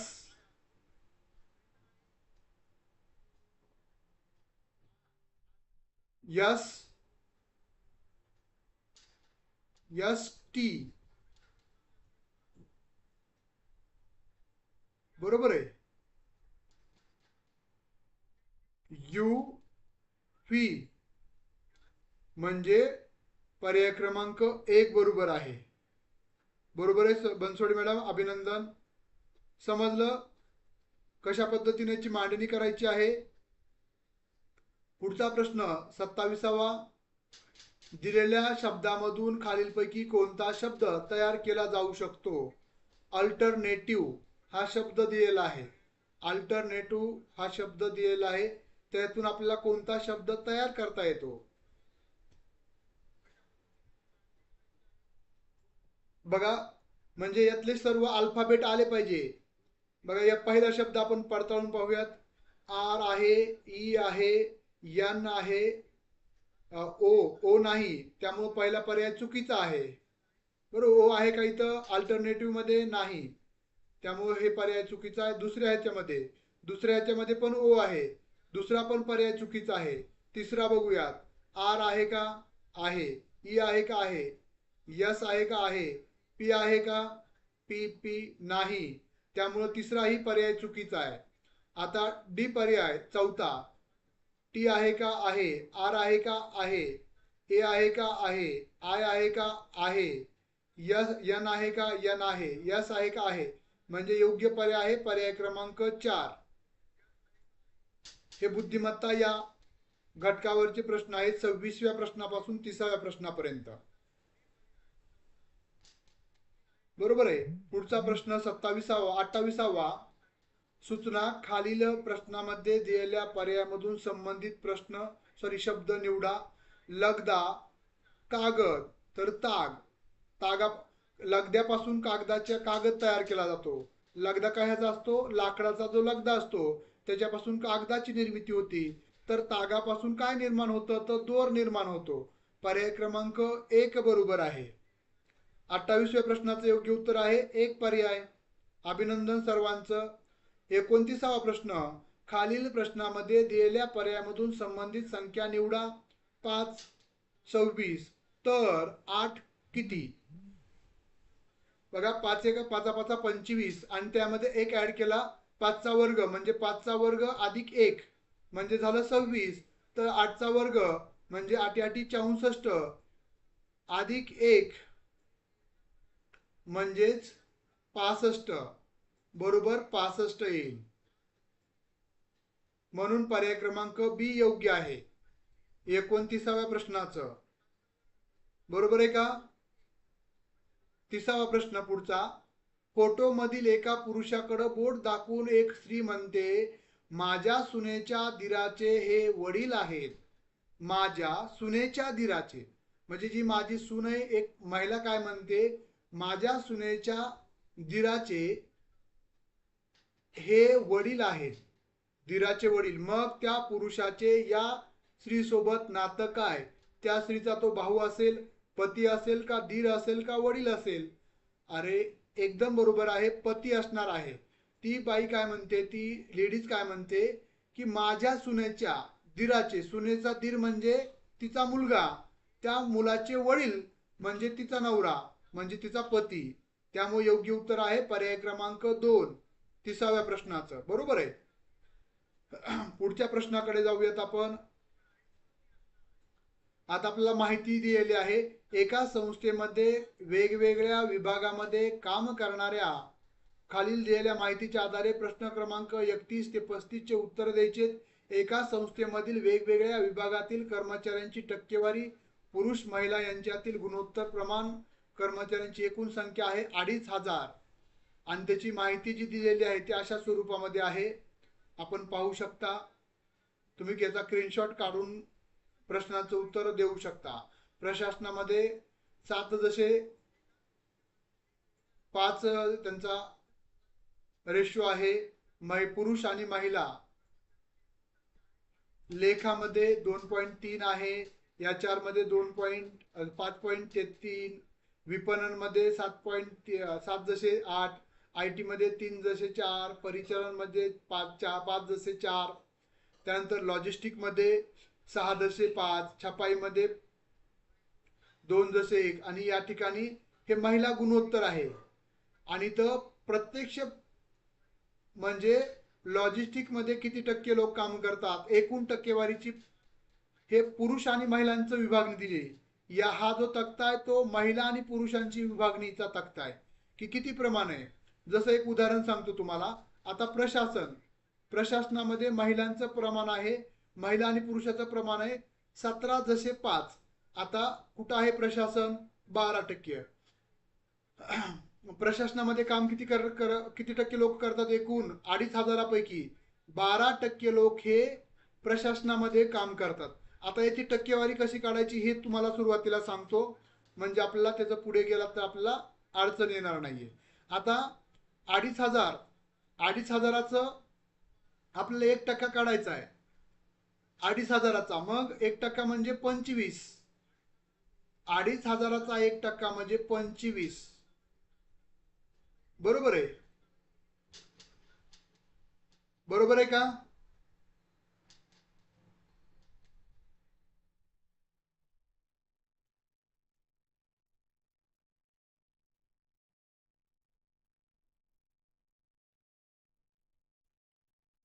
अगदी बरोबर आहे पूर्वा मॅडम. 25. ओके. आता 25 म्हणजे 1%. तर आता 25 न 12ला गुणलं तर त्याचं उत्तर आपल्याला प्रशासनातलं किती आहे ते कळतंय. पण आपल्याला इकडं पुरुषाचं प्रमाण आणि स्त्रियांचं प्रमाण. आता 7 जसे 5 आहे, मग म्हणजेच 7%, 12%पैकी 7% महिला पुरुष आहेत, सॉरी, पुरुष आहेत 7%. म्हणजे 7 गुणवले 25 आणि 5% महिला आहेत. म्हणजे 25 पाचा 1,600. 1,600 ह्या महिला आहेत. बरोबर आहे. असं आपल्याला ह्याचं लॉजिक, म्हणजे इथं स्त्रियांचं आणि पुरुषांचं प्रमाण असणारा हा तक्ता आहे. आणि इकडं जो आहे वर्तुळ, त्यामध्ये एकूण सर्व ओव्हरऑल 2,500 व्यक्तींचं इथं कॅल्क्युलेशन पर्सेंटेजमध्ये दिलेलं आहे. याच्या आधारे आपल्याला उत्तरांचे नोंद म्हणजे उत्तर निवडायचे. आता पहिला प्रश्न त्यावरचा 31वा प्रश्न. प्रशासन आणि छपाई विभागामध्ये पुरुष कर्मचाऱ्यामध्ये कोणते गुणोत्तर प्रमाण आहे? प्रशासनामध्ये पुरुष कर्मचाऱ्यामध्ये कोणते गुणोत्तर प्रमाण आहे?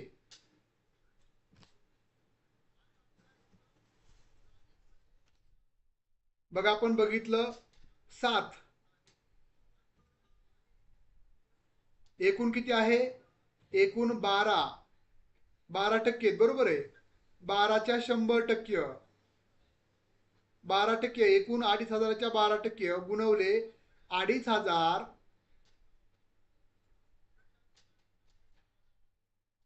बरोबर आहे. गुणवले 7. 7% आहेत ना पुरुष, 5% महिला आहेत. 5 सरासरीमध्ये बरोबर 12 जसे 6 भागिले 100 गुणवले, पुढचं इकडे कंटिन्यू करतोय, गुणवले 2,500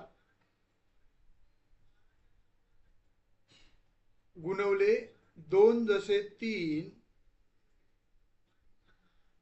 बरोबर 7 जसे 4. त्यांचं गुणोत्तर कसं असणार आहे? 7 जसे 4. म्हणजे पर्याय क्रमांक 1. बघा, त्यावरचा जो तक्ता आहे त्याचा तुम्ही स्क्रीनशॉट मारला असेल, तुम्हाला माहित असेल, त्याचं योग्य उत्तर आहे पर्याय क्रमांक 1. पुढचा प्रश्न 32वा. IT आणि परिचालन विभागामधील कर्मचाऱ्यांमधील एकूण संख्यामध्ये किती फरक आहे? एकूण संख्यामध्ये किती फरक आहे? आता आपण जर पाहिलं तर कुठं IT आणि परिचालन हे जे दोन फील्ड आहेत त्या फील्ड संदर्भात आपल्याला कॅल्क्युलेशन करायचं आहे. बघा, 18 मायनस 14 भागिले 100. स्त्रियांचं पुरुषांचं जे परिचालन 100 गुणवले 2,500. बरोबर आहे. बरोबर 100%.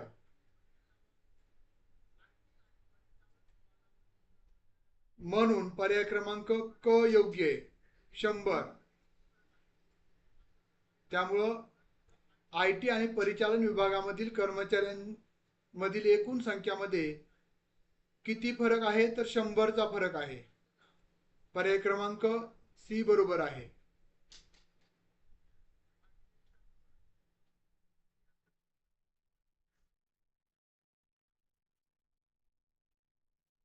पुढचा प्रश्न 33वा. HR आणि विपणन विभागामध्ये पुरुषांची संख्या एकूण संख्यांचा याच दोन्ही विभागामध्ये म्हणजे HR आणि विपणन विभागाच्या महिलांच्या एकूण संख्येच्या क्रमशः किती गुणोत्तर आहे? महिलांचं आणि पुरुषांचं HR आणि विपणन या क्षेत्रामध्ये. आता याचं जर कॅल्क्युलेशन करायचं ठरलं तर आपल्याला पुरुषाचं एक वेगळं करावं लागणार आहे आणि महिलांचं. तर त्याचं योग्य उत्तर आहे 17 जसे 14 पर्याय क्रमांक क योग्य, ड योग्य पर्याय आहे. पुढचा प्रश्न 34वा, HR विभागामधील महिला कर्मचाऱ्यांची संख्या किती आहे? HR विभागामध्ये, आता HR विभागामध्ये आपण जर पाहिलं तर 16 भागिले म्हणजे 16% भागिले 100 गुणवले म्हणजे एकूण 16% आहेत. 2500, एकूण संख्या किती? 2500 गुणवले 3 भागिले 5 अधिक 3 बरोबर 150.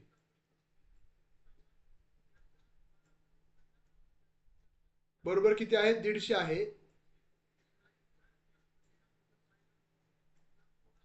त्यामुळे योग्य उत्तर आहे पर्याय क्रमांक 4.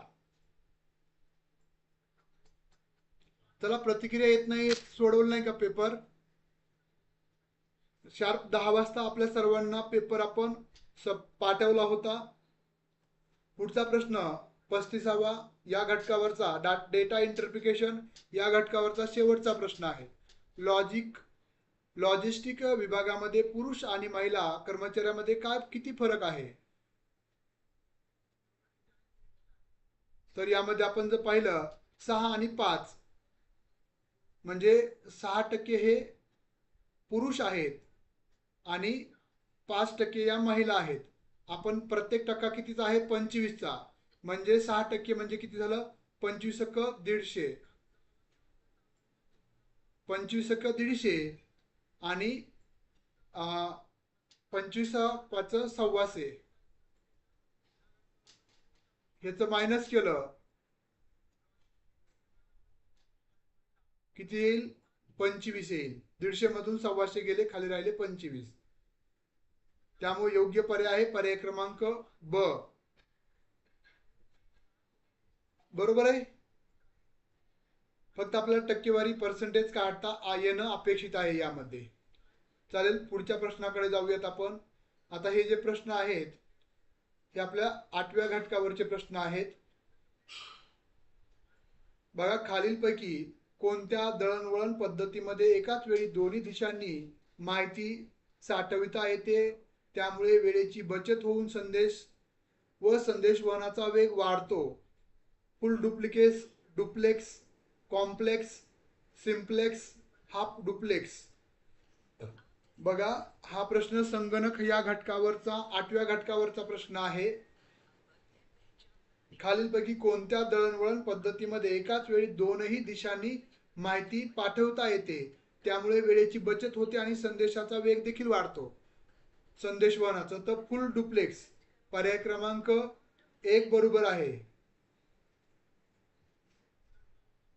पर्याय क्रमांक 1 बरोबर आहे, फुल डुप्लेक्स. पुढचा प्रश्न, खालील दिलेल्या विधानापैकी टोकन रिंग पद्धती संदर्भात योग्य विधान ओळखा. टोकन रिंग पद्धती म्हणजे काय? वेगवेगळ्या वायरांनी संगणक जोडतात. दुसरा पर्याय, एक मध्यवर्ती संगणक इतर संगणकांना जोडतो.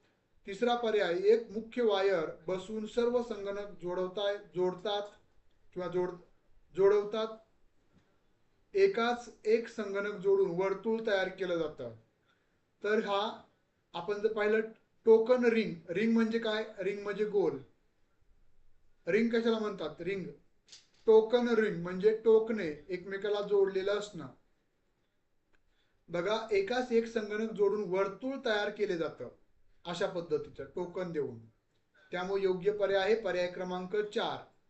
एकाच एक संगणक जोडून वर्तुळ तयार केलेलं असतं. त्यामुळे योग्य पर्याय आहे 37व्या प्रश्नाचं चौथा प्रश्न. 14 पर्याय योग्य आहे.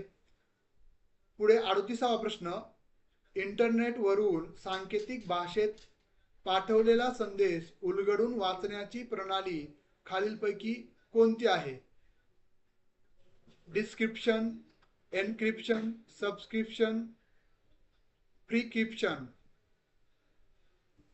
38व्या प्रश्नाचं योग्य उत्तर काय आहे?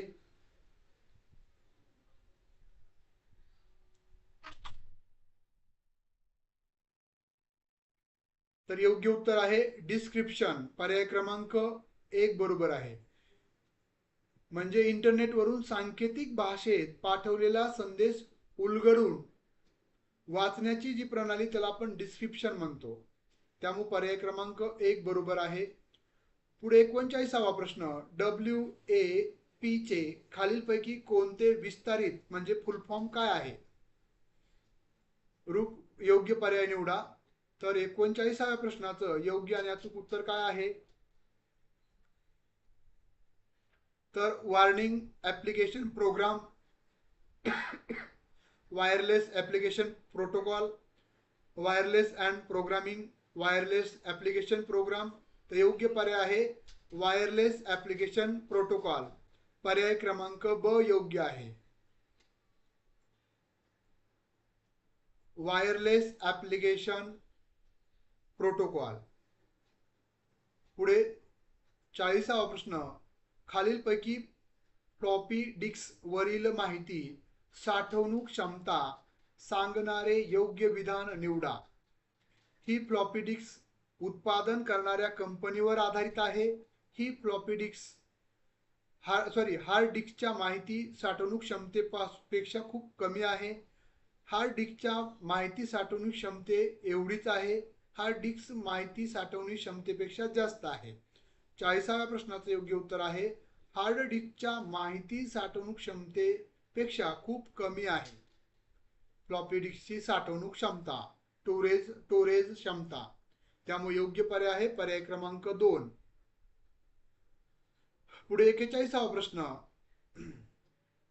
खालीलपैकी कोणत्या, आता हा जो पुढचा प्रश्न आहे तो पर्यावरण, मानव आणि पर्यावरण याच्यावरचे 5 प्रश्न आहेत. 41 ते 45 बरोबर आहे.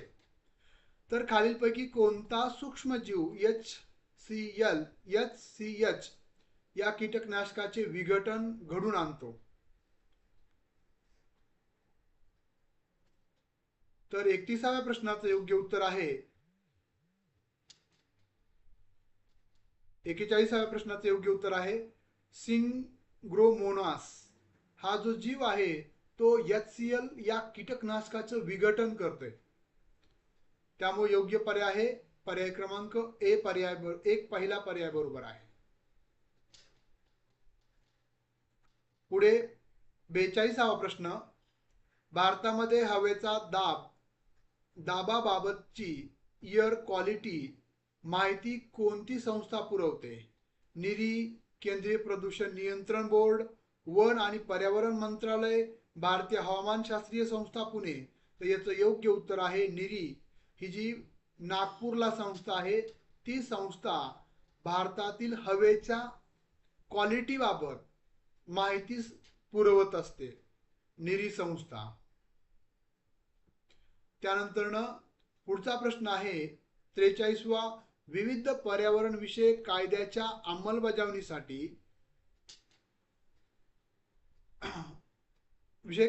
अंमलबजावणीतून निर्माण होणारे वाद राष्ट्रीय हरित न्यायासनामार्फत हाताळले जातील. या विविध कायद्यांचा समावेश भारतीय राज्यघटनेच्या कोणत्या परिशिष्टामध्ये करण्यात आलेला आहे? जे भारतीय राज्यघटनेचे परिशिष्ट आहेत वेगवेगळे, त्यापैकी कोणत्या परिशिष्टामध्ये केलेलं आहे? तर पहिलं परिशिष्ट आहे परिशिष्ट 1 मध्ये विविध पर्यावरण विषय जे कायद्याच्या अंमलबजावणी संदर्भातील किंवा निर्माण होणारे वाद हे हरित न्यायालयामध्ये जे हाताळले जातात त्यासाठीची तरतूद भारतीय राज्यघटनेच्या परिशिष्ट 1 मध्ये आहे. त्यामुळे योग्य पर्याय आहे पर्याय क्रमांक 1. 44वा प्रश्न. खालीलपैकी कोणता पदार्थ ओझोनचा अवक्षय घडून आणणारा नाही, म्हणजेच हानी करत नाही, कुणाला ओझोनच्या स्तराला हानी पोहोचवत नाही? Methyl chloroform, methyl bromide, hydrocarbon sulphide, carbon chloride. तर योग्य पर्याय आहे 44व्या प्रश्नाचं हायड्रोजन सल्फाइड. हे ओझोनला अक्षय म्हणजे ओझोनच्या स्तराला कोणती इजा पोहोचवत नाही. त्यामुळे योग्य पर्याय आहे तिसरा पर्याय. पुढचा प्रश्न 45वा या घटकावरचा 9व्या घटकावरचा शेवटचा प्रश्न. भारतातील व्याघ्र प्रकल्प योजनेचे जनक कोण आहेत? सलीम अली, कैलास सत्यार्थी, कैलास संकला आणि प्रांजल संकला. तर योग्य उत्तर आहे कैलास संकला. पर्याय क्रमांक 3 योग्य उत्तर आहे. बरोबर आहे.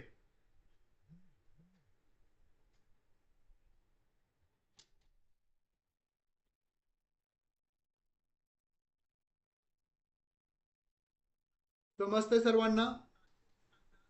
काही डाऊट असेल तर ह्याच्यामध्ये तुम्ही प्रश्न विचारू शकता किंवा तुमचे डाऊट्स तुम्ही तुमच्या चॅट बॉक्समध्ये नोंदवू शकता.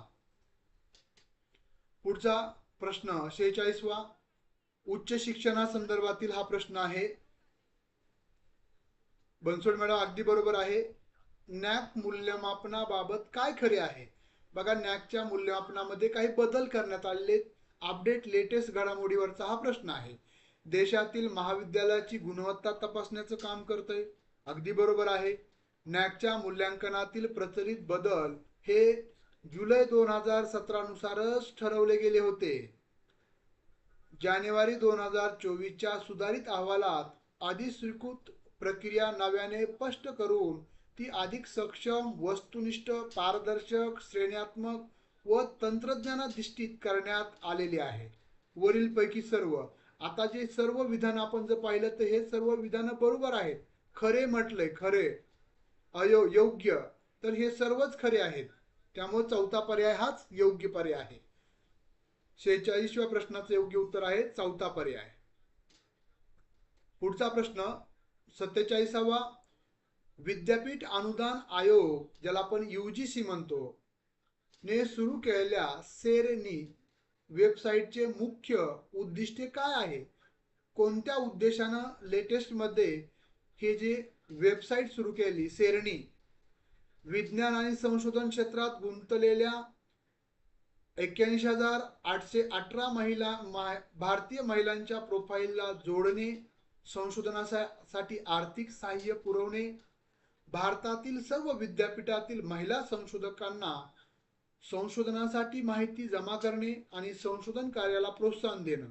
तर याचं योग्य उत्तर काय आहे? तर पहिला पर्याय, विज्ञान आणि संशोधन क्षेत्रातील गुंतलेल्या संशोधन करीत असलेल्या 81,818 भारतीय महिलांच्या प्रोफाईलला एकमेकांना जोडणं हा एक महत्वाचा उद्देश ह्या सेरेनी वेबसाईटचा आहे. त्यामुळे पर्याय क्रमांक 1 बरोबर आहे. पुढचा प्रश्न 48वा भारतातील पहिले मुक्त विद्यापीठ शोध निबंध आणि ते संपूर्ण विद्वान समुदायाला मुक्त प्रवेशामध्ये उपलब्ध करून देते. अगदी बरोबर आहे.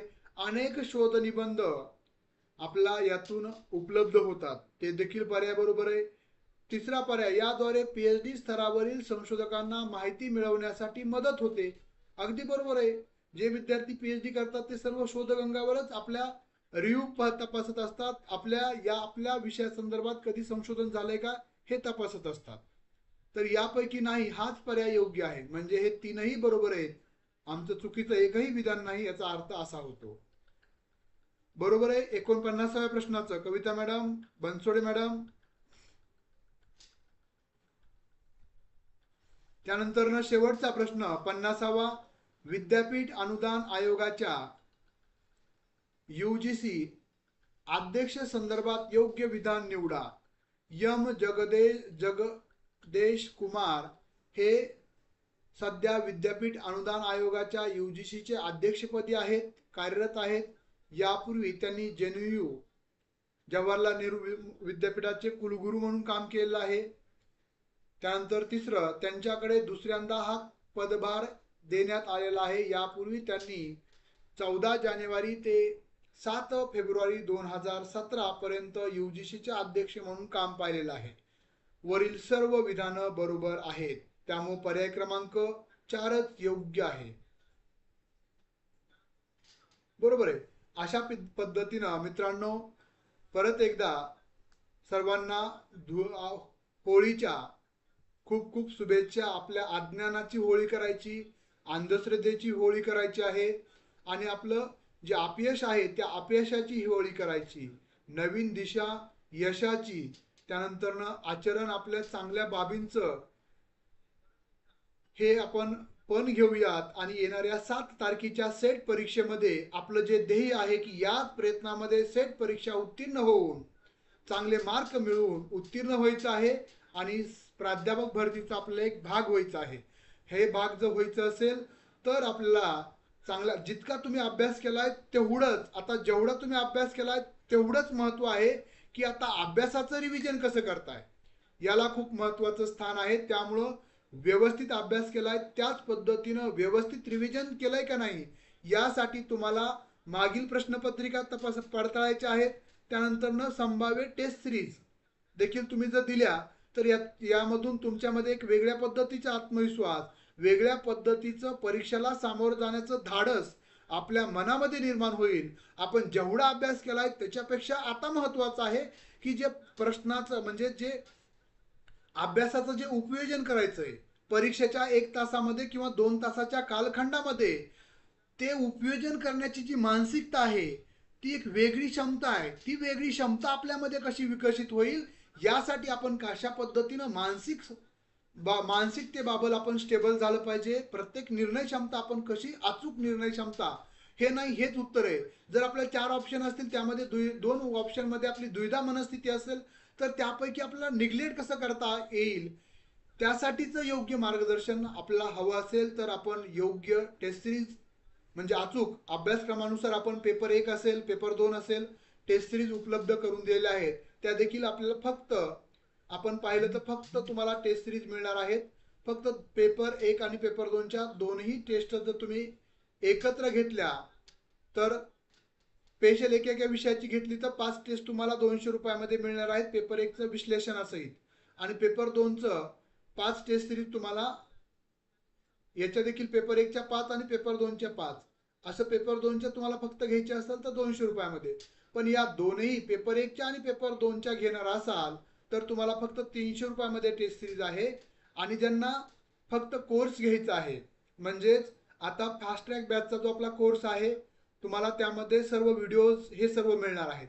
तो कोर्स उपलब्ध आहे आपला ऑल एक्झाम कट्टा या ॲपच्या माध्यमातून तुम्ही हा कोर्सेस परचेस करू शकता. शेवटचे जे 12-13 दिवस आहेत म्हणजे तुम्ही किती वेळ देताय, सर्व व्हिडिओज आपण त्याच्यावर अपलोड केले, फक्त तुम्ही किती वेळ देताय यानुसार तुम्हाला तुमचं भाग्य, तुमचं ध्येय मिळवायचं आहे. त्यामुळं हा कोर्स जॉईन करायचा असेल तरी देखील आपला ऑल एक्झाम कट्टा या ॲपवर तुम्हाला हे कोर्स आहे ते देखील 500 रुपयामध्ये तुम्हाला उपलब्ध होणार आहे. आणि जर 2 विषयाचा टेस्ट जॉईन करायच्या असतील तर त्या देखील तुम्हाला फक्त आणि फक्त 300 रुपयामध्ये दोन्ही विषयाच्या 5-5 टेस्ट. तुम्ही जास्त टेस्ट सिरीज देताय माझ्या मते, म्हणजे मी म्हणतोय माझं ऐका न ऐका हे तुमचा प्रश्न आहे, पण माझं म्हणणं आहे 10, 15, 20 टेस्टचा सराव करू नका. आपला कॉन्फिडन्स लूज होतो. क्वालिटेटिव्ह कमी खा, म्हणजे आपण बघा आपल्याला आरोग्यासाठी महत्वाचं आहे कमी खा पण पौष्टिक खा. जास्त खाऊन त्याचा काहीच उपयोग होणार नाही, दुसऱ्या दिवशी खाली. त्यामुळं कमी खा पण पौष्टिक खा. त्यामुळं अभ्यासक्रमानुसार रचना असणारं त्यानंतर अभ्यासक्रमातील प्रत्येक पॉईंट कव्हर करणारं सर्व कोर्सेस आहे आणि टेस्ट सिरीज पण आहे पूर्ण सिलेबसवर अवलंबून. जर तुम्हाला जॉईन करायचे असेल तर तुम्ही 9689047738 या क्रमांकाला देखील फोन करून माहिती घेऊ शकता किंवा ऑल एक्झाम कट्टा या गुगल प्ले स्टोअरवरील ॲपच्या माध्यमातून हे ॲप डाउनलोड करून तिथं तुम्हाला उपलब्ध आहेत. काही शंका असेल तर तुम्ही या नंबरला कॉल करू शकता किंवा व्हॉट्सअपला मेसेज देखील करून संपर्क करू शकता. परत एकदा आणि हिस्ट्रीच्या देखील 5 टेस्ट आपण दिलेले आहेत. कविता मॅडम हिस्ट्रीच्या 4 झाल्यात, 5वी देखील आपण उपलब्ध करून देऊया 2 दिवसामध्ये. चालेल. सर्वांना परत एकदा होळीच्या खूप खूप शुभेच्छा. आरोग्य, चांगलं यश मिळो हीच शुभकामना. धन्यवाद. थांबूयात. चांगला अभ्यास करा, क्वालिटेटिव्ह अभ्यास करा, क्वांटिटेटिव्ह अभ्यास करू नका. खूप 10 तास अभ्यास करू नका. 5च तास अभ्यास करा, पण क्वालिटेटिव्ह मन एकाग्र करून करा. आत्मविश्वासानं परीक्षेला सामोरं जा. तुमचं यश हे तुमचंच असणार आहे. कुणी तुमच्यापासून ते यश घेऊन जाऊ शकत नाही. त्यासाठी आटास आणि कष्ट हे आपलं प्रामाणिक असणं गरजेचं आहे. परत एकदा सर्वांना परीक्षेसाठी खूप खूप शुभेच्छा. धन्यवाद.